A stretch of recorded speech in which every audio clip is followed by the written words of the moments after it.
কিনা? এজন্য জরুরি হলো কোরআনী শাসন অনুযায়ী, কোরআনী আইনকে মেনে নেওয়া, ইসলামের আনুগত্য করা। যারা বলেন আমরা দেশের সেবা করতে চাই, জনগণের সেবা করতে চাই, কোরআন তো ওই কথাই বলেছে, দেশের সেবা করার কথা, জনগণের সেবা করার কথা, তাহলে ইসলামী রাজনীতি করতে সমস্যা কোথায়? আর যদি বলেন যে আমি ইসলামী রাজনীতি চাই না, দেশের সেবা করতে চাই, জনগণের সেবা করতে চাই, এটা ভণ্ডামি ছাড়া আর কিছু নয়। যারা ইসলামী রাজনীতিকে বাদ দিতে চান, অপছন্দ করেন, তাদেরকে আমি বলতে চাই, আপনারা যদি খালেস নিয়তে দেশপ্রেমিক হয়ে জনগণের সেবা যদি করতেই চান, তাহলে আপনারা ইসলামের ছায়াতলে এসে যান, কোরআনী আইনকে মেনে নেন, কোরআনকে গাইডলাইন মেনে আপনারা রাজনীতি করেন, তাহলে আপনারা দুনিয়া এবং আখিরাতে সাফল্যমণ্ডিত অর্জন করবেন। কথা বলেন ঠিক কিনা? এজন্য সব সময় আল্লাহ তাআলার প্রশংসা করতে হবে, আল্লাহ তাআলার গুণগান গাইতে হবে।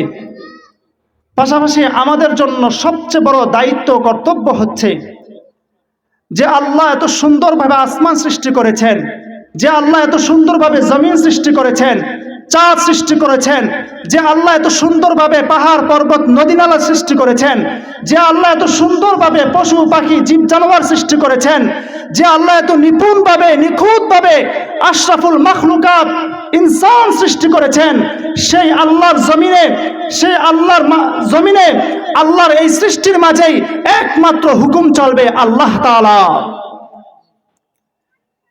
এই জমিন আল্লাহ তাআলা সৃষ্টি করেছেন, মানুষকে আল্লাহ তাআলা সৃষ্টি করেছেন।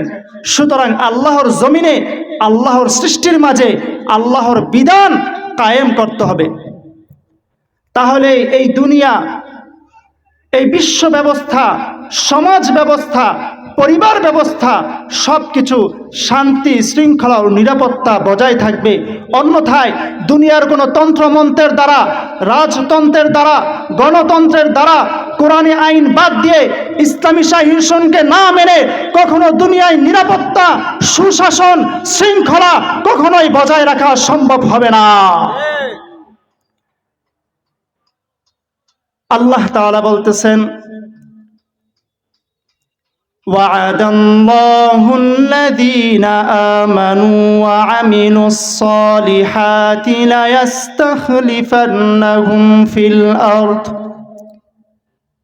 আল্লাহ তাআলা বলেন, যারা ঈমান আনে এবং সৎকর্ম করে, আল্লাহ পাক রব্বুল আলামিন এই দুনিয়ার দায়িত্ব, এই দুনিয়ার কর্তৃত্ব তাদের হাতে তুলে দিবেন। এজন্যই আমরা দেখতে পাই, যে দেশে, যে পরিবারে, যে সমাজে মানুষ ঈমান আনার পাশাপাশি আমলে সালেহ করে, নেক আমল করে, সৎ আমল করে, আল্লাহ পাক রব্বুল আলামিন তাদের হাতেই ওই সমাজের, ওই দেশের রাজত্ব, কর্তৃত্ব তুলে ধরেন।